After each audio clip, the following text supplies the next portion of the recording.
got a theoretical value question for you. If you were to buy a business and you bought it at its intrinsic value, what's the minimum after-tax free cash flow yield you'd need to get? Well, your question is if we were buying all of a business and we were buying it at what we thought was intrinsic value, what was the minimum?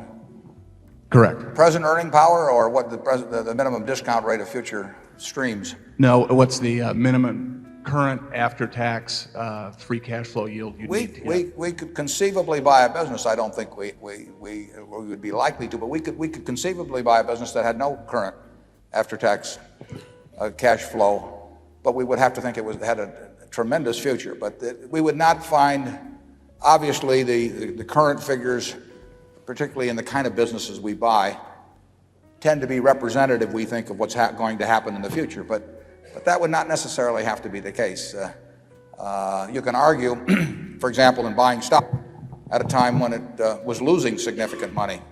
We didn't expect it to continue to lose significant money, but if we think the present value of the future earning power is attractive enough compared to the purchase price, we would not be overwhelmed by what the first year's figure would be. Charlie, you want to add to that? Yeah, well, we don't care what we report in the first year or two after buying anything. Well, I would say that in a world of 7% long-term bond rates, that we would certainly want to think we were discounting future after-tax streams of cash at least a 10% rate. But that will depend on the certainty we feel about the business.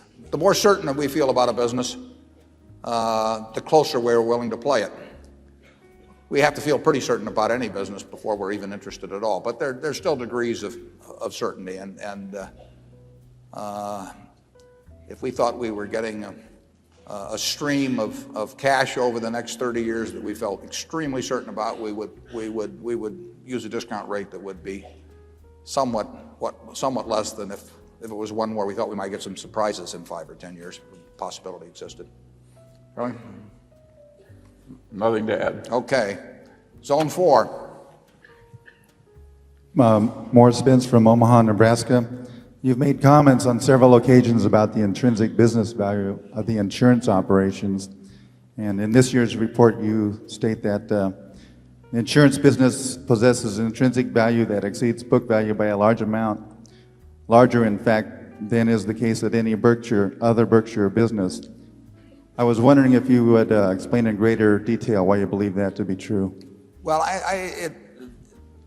it's very hard to quantify, as we've said many times in the report, but I think that it's clear that even taking fairly pessimistic assumptions, that the excess of intrinsic value over carrying value is higher by some margin for the insurance business. And I think that the table in the report that shows you what our cost of float has been over the years and also what the trend of float has been over the years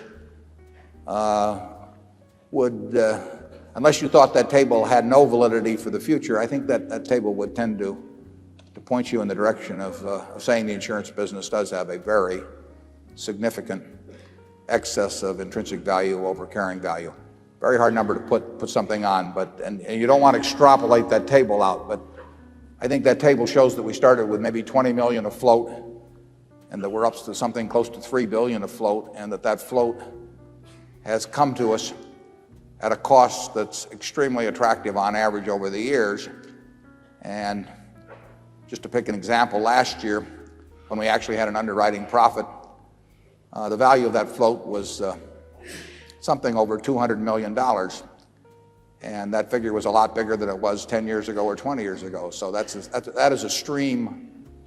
Last year was unusually favorable, but that's a very significant stream of earnings, and it's one we feel we have reasonably good prospects in. So we feel very good about the insurance business.